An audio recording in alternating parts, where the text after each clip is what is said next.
Hello friends, how are you doing today? कैसे हैं आप दोस्तों? आज हम एक बर्निंग इशू लेके डिस्कस कर रहे हैं। दैट इज स्ट्रेस, यानी कि तनाव। तनाव एक जीवन का हिस्सा है। इससे कोई भी बच नहीं पाता। किसी ना किसी स्टेज पे हर व्यक्ति को स्ट्रेस या तनाव होता है। वो चाहे अपने बच्चों को लेकर हो, चाहे बिजनेस में कोई प्रॉब्लम्स हैं या जॉब में कोई प्रॉब्लम्स हैं उसको लेकर हो, चाहे घर में कोई बीमार है, माता पिता बुजुर्ग बीमार हैं, या पति पत्नी आपस में उनका रिलेशनशिप में कुछ टकराव है उस वजह से। पर बहुतायत ये तनाव आज के युग में, मटेरियलिस्टिक वर्ल्ड में, जो विचारवान और ख़ास करके जो मेंटल हेल्थ पे काम करते हैं एक्सपर्ट्स, अमेरिका के एक्सपर्ट्स की एक रिपोर्ट के मुताबिक 70% लोग फाइनेंशियल प्रॉब्लम्स की वजह से तनाव में हैं, स्ट्रेस की वजह से, फाइनेंशियल इश्यूज की वजह से स्ट्रेस में है।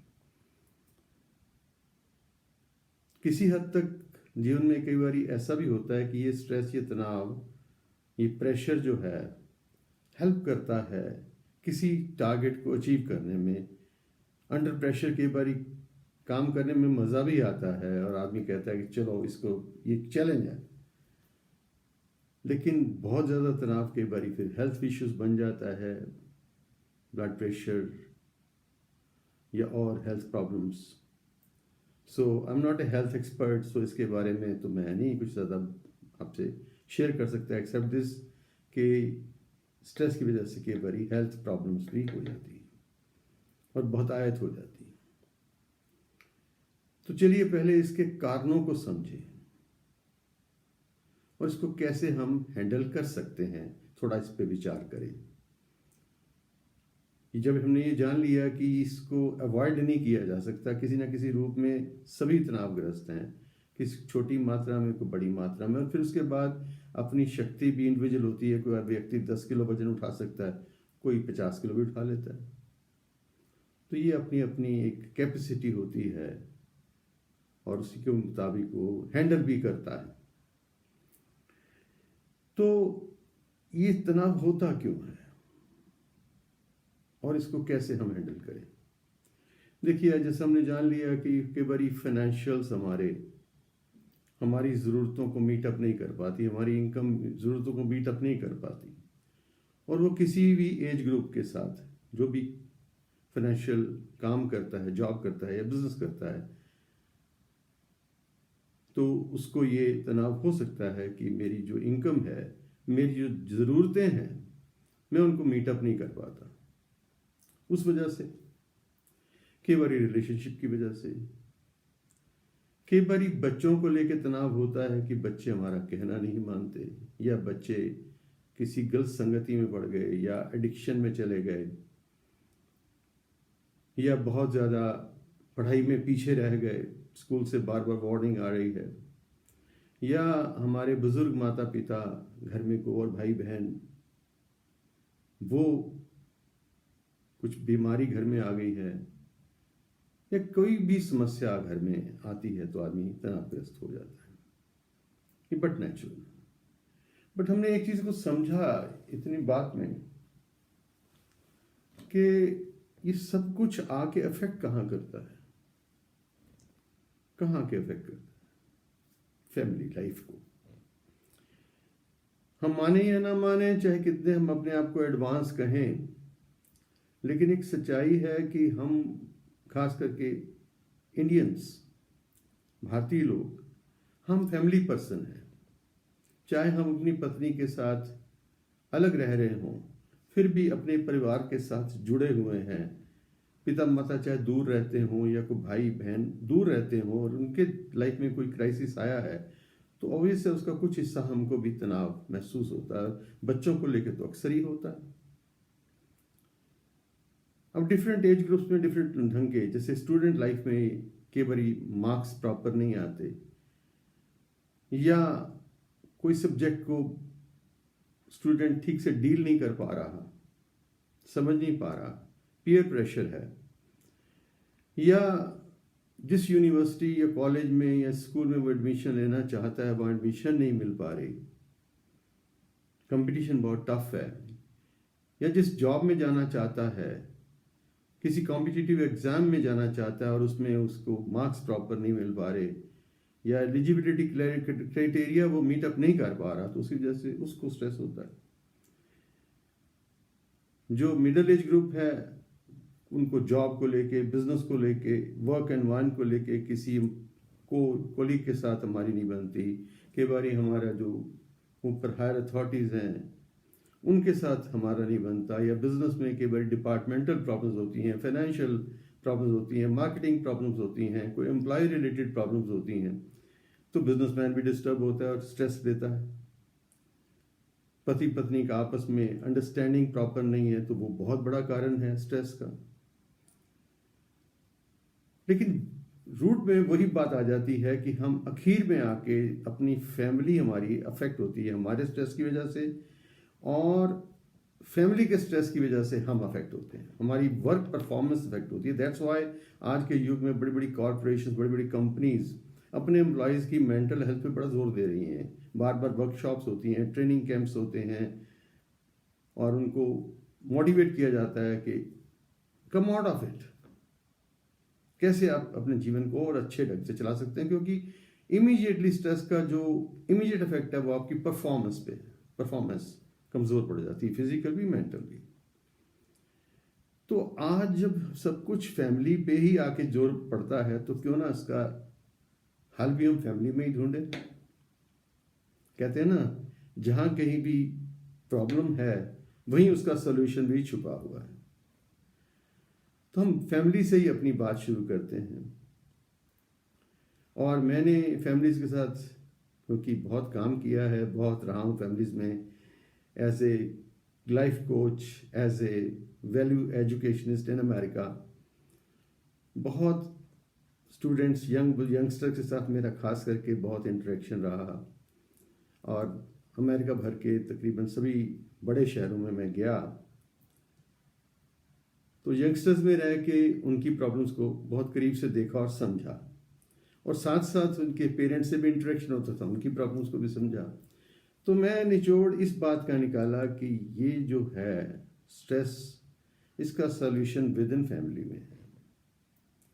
तो सबसे पहले तो दोस्तों, जो यंग एज ग्रुप है, मैरिड हैं आप, आपके बच्चे पढ़ते हैं स्कूलों में, कॉलेजों में, और आपके घर में आपके साथ माता पिता या भाई बहन और भी रहते हैं, या आप अकेले अपने बच्चों के साथ, अपनी वाइफ के साथ रहते हैं, तो एक बात समझिए कि प्रॉब्लम से भागना कोई उसका सॉल्यूशन नहीं है।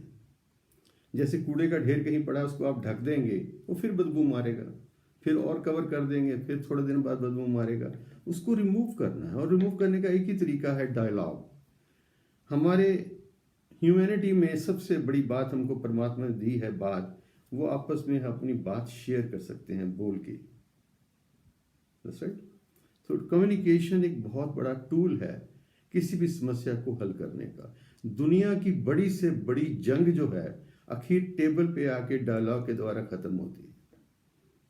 जंग उसका फैसला नहीं कर सकती, फैसला हमेशा अक्रॉस द टेबल ही होता आया है, अक्रॉस द टेबल ही होगा। तो क्यों ना उसी फार्मूले को हम अपने घर में अपनाएं। अगर हमारा पत्नी के साथ किसी वजह से कुछ टकराव है तो हम समझें, एक दूसरे को समझने का यत्न करें। मैं तो कई बार जोक में कह देता हूँ, जब मैं मैरिज काउंसलिंग के लिए बैठता हूँ कभी किसी के साथ, या वर्कशॉप्स करते हैं हम, हार्मनी इन मैरिड लाइफ, या काउंसलिंग वैसे सेशन लगाते हैं कपल्स के साथ, यंग कपल्स के साथ, वहाँ अमेरिका में भी, इंडिया में भी, तो मैं एक बात कहता हूँ कि if you want to be a king, treat your wife like a queen, that's it. क्योंकि ये एक ऐसी पार्टनरशिप है, और दुनिया की जितनी पार्टनरशिप्स हैं वो 30-70, 40-40, इवन गवर्नमेंट्स में जो कॉमन प्रोजेक्ट्स गवर्नमेंट लेती है एक दूसरी गवर्नमेंट से मिलके 49-51, या एफडीआई का इतना शेयर हम अलाउ करेंगे, इतना नहीं करेंगे। लेकिन ये जो मैरिज पार्टनरशिप है ना, ये 100% है। Give your 100% and take your 100%। क्योंकि आपके दाम्पत्य जीवन का, मैरिटल लाइफ का इमीडिएट इफेक्ट आपके बच्चों पे पड़ता है, जो आप नहीं चाहेंगे। पिछले दिनों में हमने एक बहुत बड़ा सेमिनार किया इस पे कि फैमिली कॉन्फ्लिक्ट्स की वजह से बच्चों पे क्या असर आता है। और स्टडी ये कहती है कि 70% जुवेनाइल क्राइम्स उन बच्चों द्वारा होते हैं जिनके घरों में टकराव है, या घरों में बिखराव है, या रिश्तों में बिखराव है। 6 महीने के बच्चे के पर भी आप अगर हस्बैंड वाइफ रोज बहस करते हैं, ऊंचा ऊंचा एक दूसरे से बोलते हैं, तो उस 6 महीने के बच्चे पे भी उसका इफेक्ट पड़ता है इनडायरेक्टली उसकी मेंटल हेल्थ पे। ये बात ध्यान में रखिए। और नहीं चाहेंगे आप किसी कीमत पर भी कि हमारे बच्चा हमारी वजह से दुखी हो जीवन में आगे चल के। देखिए, लाइफ में कहीं पर भी कॉम्प्रोमाइज तो करना ही पड़ता है, एक दूसरे को समझना पड़ता है। कहते हैं ना, न मिट्टी न गारा न सोना सजाना, न मिट्टी न गारा न सोना सजाना, जहां प्यार देखो वहीं घर बनाना। ये दिल की इमारत बनती है दिल से। सोने चांदी से, पैसे से, संगमरमर बड़े बड़े खरीदे जा सकते हैं, ग्रेनाइट के घर बनाए जा सकते हैं, बड़े बड़े मैंशंस बनाए जा सकते हैं, मकान बन सकते हैं। घर प्यार से बनता है। तो प्यार एक कॉमन एलिमेंट है, हस्बैंड वाइफ के बीच में होना ही चाहिए। ढूंढिए वो कारण, कहाँ टकराव है, बैठ के डिस्कस कीजिए उसको। ये सोल्यूशन नहीं है कि आप मुंह छुपाते फिरें, वो उस तरफ, ऐसा नहीं है। जिंदगी ऐसे नहीं चलती। एक दूसरे का बाजू पकड़ के चलती है। ना आपकी पत्नी चाहती है कि आप दुखी हो, ना आप चाहेंगे आपकी पत्नी दुखी हो, और ना दोनों चाहोगे कि बच्चे दुखी हों। लेकिन आपके टकराव का इमीडिएट इफेक्ट बच्चों पे आ रहा है, ये आपको ध्यान रखना चाहिए। और जो बच्चे हैं वो, उन पे 2 तरह का प्रेशर है आज के युग में, बहुत भारी, और ये पेरेंट्स की आम कंप्लेंट है। वो कंप्लेंट ये है कि आज जो नया युग आया है इसमें टेक्नोलॉजी बहुत ज़्यादा एडवांस है, और उसका फ़ायदा भी हमें मिला है, लेकिन उसके नुकसान भी साथ में हैं। ये व्हाट्सएप, ये इंटरनेट, ये फेसबुक, सोशल मीडिया, इसका फ़ायदा ये तो हुआ कि हम दुनिया की दूरियां छोटी हो गई। World became a global village, right. आप बैठे बैठे यहाँ से अपने भाई, दोस्त, मित्र, किसी रिश्तेदार से घर बैठे व्हाट्सएप के द्वारा फ़ोन पे बात कर सकते हैं, वीडियो कॉन्फ्रेंसिंग कर सकते हैं, इंटरनेट के द्वारा अपने कंप्यूटर पे बातचीत कर सकते हैं। आजकल तो कोविड की वजह से वर्चुअल मीटिंग्स ही हो रही थी सारी। अब तक 2 साल तो लगातार सब कुछ वर्चुअल चल रहा था, इवन अदालतें वर्चुअल चल रही थी। इसका फ़ायदा बहुत हुआ है, लेकिन इसे कहते हैं सदुपयोग, गुड यूज़। पर हो क्या रहा साथ में, एब्यूज़। सबसे बड़ी प्रॉब्लम आइडेंटिटी थेफ्ट की है। मैं खुद इसका शिकार हुआ हूँ, लेकिन हमारे बच्चे ये नहीं समझते। ये सब ठीक है। दूसरा, ये एक रेस बन रही है। रेस तो हमेशा रही है, लेकिन जब इसके सोशल मीडिया के द्वारा को प्रोजेक्ट करता है ना, अपनी रिसोर्सेज को शो ऑफ करता है, तो एक बच्चा दूसरे के बच्चे के बीच में एक डिफरेंस, एक रेस क्रिएट हो जाती है। एक लेट डाउन फील होता है उसको, जब दूसरा दोस्त उसका या फ्रेंड उसकी जब ये वेबसाइट डालती है, मैं यहाँ शॉपिंग पे गए, हम यहाँ मॉल में गए, हम यहाँ टूरिस्ट स्पॉट पे गए, हम इतनी वेकेशन पे गए, शिप पे गए, आदि आदि। और दूसरा उनका जो फ्रेंड है स्कूल में, कॉलेज में, वो उसके पेरेंट्स, उनकी फैमिली में इतने फाइनेंशियल रिसोर्सेज नहीं है कि वो इसको मीटअप कर सकें, इस डिमांड को। तो फिर एक टकराव, एक फ्रस्ट्रेशन, एक जैसे कहते हैं ना लो एस्टीम क्रिएट होता है। तो हमें बच्चों के साथ बैठ के उसके बारे में सोचना है। बुजुर्ग माता पिता अगर घर में हैं और रिटायर्ड हैं तो अकेलापन बहुत महसूस करते हैं, और अकेला आदमी, उसके दर्द वो अकेला आदमी ही समझ सकता है। और जब वो देखता है कि मेरे अपने बच्चे जिनको मैंने अपनी गोद में खिला के बड़ा किया, वो मेरी तरफ ध्यान ही नहीं दे रहे। तो कहते हैं ना, एक माँ बाप 10 बच्चों को पाल सकते हैं, लेकिन 10 बच्चे मिलके एक माँ बाप को नहीं संभाल सकते। ऐसा क्यों होता है? क्योंकि हमारी लाइफ में हमारी डिमांड इतनी बढ़ गई है, हमारे पास टाइम ही नहीं है किसी के साथ बैठ के बात करने का। और जो थोड़ा बहुत समय मिलता है अपनी प्रॉब्लम्स को घर में शेयर करने के बजाय हम दोस्तों के साथ क्लबों में जाके, अल्कोहल में और इधर उधर पार्टीज में जाके उसको भूलना चाहते हैं। हमेशा डर लगता है कि हमने घर में जाके अपनी प्रॉब्लम बताई तो बाकी घर के परेशान होंगे। नहीं, वो परेशान ऑलरेडी हो रहे हैं आपके बिहेवियर से, ये बात समझ लीजिए। आप अपने घर की प्रॉब्लम्स, अपनी पर्सनल प्रॉब्लम्स अपने बच्चों से, अपने माता पिता से नहीं छुपा सकते, ये भूल जाइए। उन्होंने आपको जन्म दिया है, आपने उनको नहीं। वो जानते हैं, आपकी रग रग पहचानते हैं। बच्चे का चेहरा मुरझा जाए, माँ तो वैसे मुरझा जाती है। माँ की तो जिंदगी बच्चे के चेहरे पे है। ऐसे बच्चे अपने माँ बाप को पहचान जाते हैं कि आज मेरे पेरेंट्स डिस्टर्ब्ड हैं, परेशान हैं। वो सहम जाते हैं, डरते हैं। आप में एक खिजाव पैदा होता है, एक फ्रस्ट्रेशन का माहौल पैदा होता है। ऐसा मत होने दीजिए। अपने परिवार के साथ बैठिए। मैं अपने स्टूडेंट्स को हमेशा ये बात, यंग स्टूडेंट्स को ये कहता था कि नहीं, share with your problems with your parents, they are your best friends. And मैं पेरेंट्स से भी कहूँगा, अपने यंग बच्चों से अपनी प्रॉब्लम शेयर करो। They are the fresh brains. आपका कोई दोस्त, आपका कोई कलीग जिससे कह रहा तुम प्रॉब्लम शेयर करें, हो सकता है उसको एक्सप्लॉइट करे, लेकिन बच्चे आज फ्रेश माइंड है उनका। किसी भी प्रॉब्लम को अप्रोच करने का डिफरेंट ढंग हो सकता है और उनके पास शायद आपसे बेटर सोल्यूशन हो, क्योंकि सोच फ्रेश है, वो आपको गाइड कर सकते हैं। इसलिए एक पुरानी से है, family that prays together stays together. Say with me, a family that prays together stays together. और मैंने अपनी तरफ से एक लाइन उसमें और जोड़ दी है, family that prays together, family that plays together stays together. So at least आप ये बनाइए, जब भी खाली समय मिले कोई ना कोई इंडोर गेम, कोई ना कोई बच्चों के साथ खेलना शुरू कीजिए। अपने माँ बाप को साथ बिठाइए। वो और कुछ नहीं जानते, चेस खेल सकते हैं, लूडो खेल सकते हैं। और नहीं खेलना चाहते वो तो पास में बैठे होंगे, कम से कम आपके साथ ताली तो बजा सकते हैं, कोई गीत गा लो, कोई डांस कर लो। अगर वो डांस नहीं कर सकते, आपको डांस करते देख के खुश तो होंगे।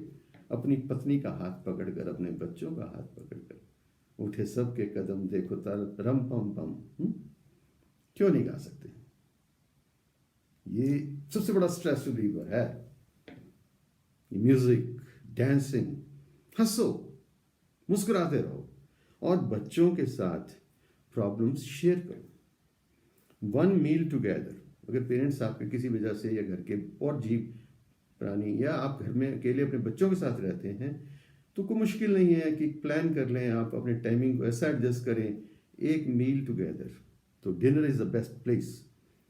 When you are retired from the job, आप अपना काम करके घर आ गए हैं, आपकी पत्नी अगर काम करती है, जॉब करती है, तो वो भी घर पे आ गई है और बच्चे भी नेक्स्ट डे के लिए अब रेडी हो रहे हैं, तो रात को डिनर टेबल पे एटलीस्ट आप, मैंने ऐसी फैमिलीज देखी हैं और सुखी फैमिलीज देखी हैं जिनके 21-21 बंदे परिवार में 3-3 जनरेशन्स इकट्ठी एक छत के नीचे रहती हैं और एक मील वो हमेशा एक टेबल पे खाते हैं। रिश्ता बन जाता है। कोशिश कीजिए। Every journey starts with step 1। चलो रोज नहीं, हफ्ते में एक दिन नियत कर लो, धीरे धीरे आगे बढ़ोगे। दूसरा, अपने बच्चों को ये प्रोज एंड कॉन्स बताइए, समझाइए। पहले उनके साथ उनके शेयर कीजिए, उनसे उनके लेवल पे जाके, उनके साथ बराबरी पे बैठ के, ऐसी सुपर मैसेज दिखा के नहीं हम बड़े हैं, हम जो कह रहे हैं ठीक है, ऐसा नहीं। उनके साथ उनके लेवल पे जाके आपको बात करनी पड़ेगी। मैं आपको छोटा सा एक इंसिडेंट बताता हूँ, मुझे बड़ा अच्छा लगा। मैं समर कैंप्स बहुत करता हूँ अमेरिका में, बहुत किए मैंने। तो एक समर कैंप में हमारा ही होता है, कुछ देर लेक्चर्स, कुछ देर इंटरेक्शंस, कुछ देर क्विज कंपटीशन, जिसमें पेरेंट्स को हम बुला लेते हैं, आओ पेरेंट्स वर्सेस चिल्ड्रन कंपटीशन। तो हंसते बच्चे बहुत खुश होते हैं, पेरेंट्स बड़े कहते हैरान होते थे कि इतनी देर हमारे बच्चे नहीं बैठ सकते, लेकिन देखते थे आपस टुगेदर बच्चे इकट्ठे बैठते। तो एक दिन एक बच्चे से मैंने पूछा, मैं क्या you are enjoying the camp? कहता नो। What happened? क्या लंच अच्छा नहीं आ रहा? क्या इवनिंग टी? क्यों? खाने पीने का बहुत मौज है। और अमेरिका में तो आपको होता है वैरायटी ऑफ फूड इतना हो जाता है, इंडिया में बहुत होता है, लोग बहुत पेरेंट्स ला के खाना लाते हैं या बाहर से मंगवाते हैं, फूड की कभी कमी नहीं आती। मैंने देखा बच्चों को कैंप्स में, कहीं भी इंडिया में एक कल्चर है सेवा का, लंगर का। तो बच्चों से मैंने पूछा, मैं क्यों भाई, तुम क्यों उदास हो, तुम्हें मज़ा क्यों नहीं आया इस बार, तुम तो बड़ा खुश रहते। कहते हैं uncle you didn't play with us. I was taken aback. मैं कहा बेटे वो पिनियाटा वगैरह बच्चे खेल रहे थे, आप भी तो आए। कहते no but you always play basketball with us, this time you have not come out in the sun. मैं किसी वजह से थोड़ा झिझक गया, धूप बहुत थी उस दिन बाहर, और डे कैंप होता है, समर कैंप, तो मैं अवॉइड कर गया शायद, उसने पकड़ ली बात। और दूसरे में कहा चलो कल हम इकट्ठे खेलेंगे, नेक्स्ट डे हम खेले, because he came jumping, oh Paul uncle dance with us, Paul dance with us, that's it. ये बहुत ज़रूरी है। तो बच्चे भी आपसे प्यार एक्सपेक्ट करते हैं, पैसे से नहीं। ज़रूरी नहीं कि आप नए नए गैजेट्स ला के दें, they must feel proud of you. जब आप उनके साथ बैठेंगे, parents are the role model for children. पत्नी अपने पति का ख्याल रखे, पति अपनी पत्नी का ख्याल रखे, घर में बुजुर्ग माँ बाप का ख्याल रखें। और दूसरी जो हमारा कल्चर है, हमारी वैल्यूज़ हैं, ये बच्चों को ज़रूर शेयर कीजिए। पहले तो आप घर में एक ऐसा नियम बनाइए, प्रेयर टुगेदर करनी है, क्योंकि एंकर बड़ा ज़रूरी है। एंकर समझना, आसरा, सहारा। हम सभी जब कोई दिक्कत आती है प्रार्थना करते हैं अपने इष्ट के आगे, किसी साधु संत महात्मा या गुरुजन के आगे पास जाते हैं, ठीक है नहीं। तो ऐसा बच्चों में भी ये अपने संस्कारों के प्रति, अपने पुरातन जो हमारी परंपराएं हैं उनके प्रति एक भावना जगाई है। और मेरे बच्चे मेरी अपनी दादी को बहुत याद करते हैं। क्यों याद करते हैं? वो कुछ ना कुछ उनको कहानी सुनाती थी, आपने सुना है ना, वो नानी की बातों में परियों का डेरा, और चेहरे की झुर्रियों में सदियों का फेरा, भुलाए नहीं भूल सकता है कोई, वो छोटी सी रातें, वो लंबी कहानी, वो कागज की कश्ती, वो बारिश का पानी। किसकी आंखों में आंसू नहीं आ जाएंगे? कौन अपने बचपन को याद नहीं करता है? बचपन के दिन भी क्या दिन थे। मेरी तो माँ गाती थी, बचपन के दिन भी क्या दिन थे। अंदाजन 80 साल की उम्र में उन्होंने शरीर त्यागा, लेकिन 75-80 साल तक वो जब भी बैठती थी मौज में कहती थी, बचपन के दिन भी क्या दिन थे, उड़ते फिरते तितली बन। तो अपना भी बचपन याद आ जाता है। बच्चे भी खुश होते हैं कि हमारे पेरेंट्स हमारे साथ सेलिब्रेट कर रहे हैं। और बच्चों से भी कहूँगा, confide your problems in your parents, share your problems with your parents, share your joys and sorrows with your parents, so that they are your best friends. तो जब एक फैमिली एकजुट होकर बैठेगी तो परमात्मा भी खुश होता है, और उनको कभी ना कभी साल में एक बार या 2 बारी अपने धर्म स्थान या जो भी आप गुरुद्वारे, मंदिर, चर्च, मस्जिद जहाँ भी जाते हैं, आप बच्चों को लेके जाइए कभी कभार, जब भी। और आप वो जाएंगे जब आप उनसे दोस्ती का माहौल कायम कर लेंगे ना, जितना मर्जी हम मॉडर्न हो जाएं, हमारे संस्कार हमसे छूट नहीं सकते। और जब हम पुराने रूट्स में हम जाते हैं ना, सेवा के, सत्संग के, तो बच्चे ऐसा नहीं है कि एंजॉय नहीं करते, बहुत एंजॉय करते हैं। मैंने देखा है, मैंने बच्चों को कीर्तन भी सिखाया है। मेरे को खुद नहीं आता म्यूज़िक, मेरे को बजाना नहीं आता है, लेकिन मैं किसी म्यूजिशियन को, रागी सिंह को साथ बिठा के कहता था इनको ये गुरुबानी का शब्द सिखाओ, और मैं उनके साथ खुद गाता था। तो बच्चे बड़ा सेलिब्रेट करते थे, एंजॉय करते थे। एक दिन किसी ने शिकवा किया, वो बच्चा तो बाथरूम में गा रहा है। मैं कहा बड़ी खुशी की बात है, इतना खुश नसीब है वो। पेरेंट्स बहुत खुश होते थे, बच्चे आके गाते थे, घर में आके सुनाते थे। तो मैं आपसे विनती करूँगा कि धार्मिक थोड़े विचार भी, उनके अंदर स्पिरिचुअल विचार भी डालिए, अपने संस्कार बताइए उनको, हमारे देश के संस्कार, हमारी मातृभाषा क्या है, हमारे संस्कार क्या हैं, बड़ों का आदर, छोटों से प्यार, सबकी सेवा, ज़रूरतमंद की सेवा, ये भावना उनमें डालिए। पशुओं की सेवा, एनिमल टेक केयर, ये सब चीज़ें हमारे संस्कार हैं, और बड़े उच्च कोटि के संस्कार हैं। दुनिया भर में मैं घूमा हूँ, लोग एनवी करते हैं, कहते हैं Paul you are strange, you have so much of belonging, sense of belonging, इसे कहते हैं सेंस ऑफ बिलोंगिंग। मुझे याद है एक बारी sir Khushwant Singh, famous writer, कितने जोक सुनाते थे वो। लेकिन एक दिन उनकी आंखों में किसी इंटरव्यू के आगे आंसू आ गए। कहते हैं आज मुझे लग रहा है कि मेरे बच्चे सेंस ऑफ बिलोंगिंग शायद भूल गए हैं। एक सेंस ऑफ बिलोंगिंग चाहिए। ये एक बड़ी एंकरिंग है, एक बड़ा सहारा है। तो उसको मजबूत कीजिए, उस सहारे को। आप देखेंगे आपके जीवन में कितना बदलाव आएगा, कितनी खुशी आएगी। और ये जो स्ट्रेस जो है किसी वजह से भी है, एक छोटा सा रास्ते का कहते हैं ना बन जाएगा। इतना बड़ा पहाड़ जिसे हम समझते थे, एक छोटा सा, मैं कहता हूँ छोटा ऑब्स्टिकल बन जाएगा जिसे आप इजीली क्रॉस कर लेंगे। तो इतना ही कि हंसते रहो, मुस्कुराते रहो और फैमिली के साथ एक ऐसा अटूट बंधन बनाइए कि बस एक दूसरे से करते हैं प्यार हम, एक दूसरे के लिए बेकरार हम, एक दूसरे के लिए मरना पड़े तो हैं तैयार हम। इन भावनाओं के साथ, इन विशेस के साथ, good luck to you. Stay stress free, stay tense free and enjoy your life. Celebrate your life. Enjoy your life. Celebrate your life. Good luck. Thank you.